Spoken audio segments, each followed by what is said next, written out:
Тевдовски не знае кои даноци ќе ги зголеми и кога тоа би се случило. И покрај тоа што владата најавуваше дека најверојатно ќе има нагорна промена кај данокот на имот и додека бизнисот ургира до крајот на јуни да се знаат сите даночни промени кои треба да стартуваат од почетокот на следната година, од владата засега нема никакви информации. Сепак министерот за финансии не пропушти да се пофали дека до крајот на неделава јавноста ќе знае повеќе детали околу повратот на ДДВ кај граѓаните.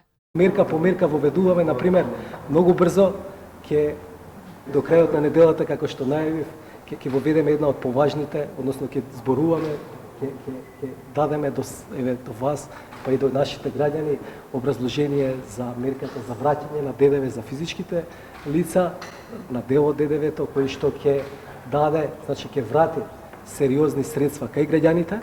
Од опозицијата обвинуваат дека економијата во вториот квартал не се движи во посакуваната насока. Лидерот на ВМРО ДПМН Христијан Мицковски објави фејсбук статус дека управата за јавни приходи собрала 50 милиони евра помалку од даноци или 8% помалку од планираното во првите 5 месеци од годинава. Кога предупредувавме дека нема простор за радост, туку напротив загриженост, ова антибизнис влада вообразено се фалеше за рекордно висока просечна плата исплатена во декември 2018 и високото ниво на странски директни инвестиции во 2018.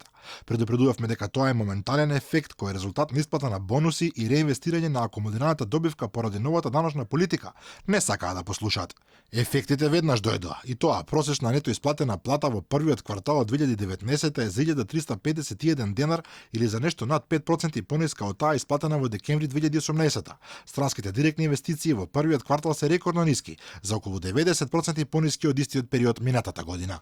Не би сакал да коментирам весели математики од опозицијата, бидејќи само ќе кажам дека во првите 5 месеци е растот на вкупните буџетски приходи е 6,6% поголем во однос на истиот период минатата година.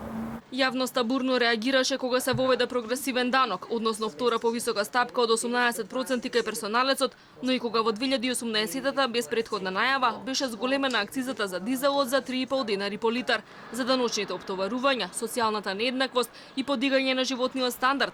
Ке се зборува и на состанокот на конституенцата на ММФ и Светска банка кој овој викенд ќе се одржува во Скопје по пауза од 15 години.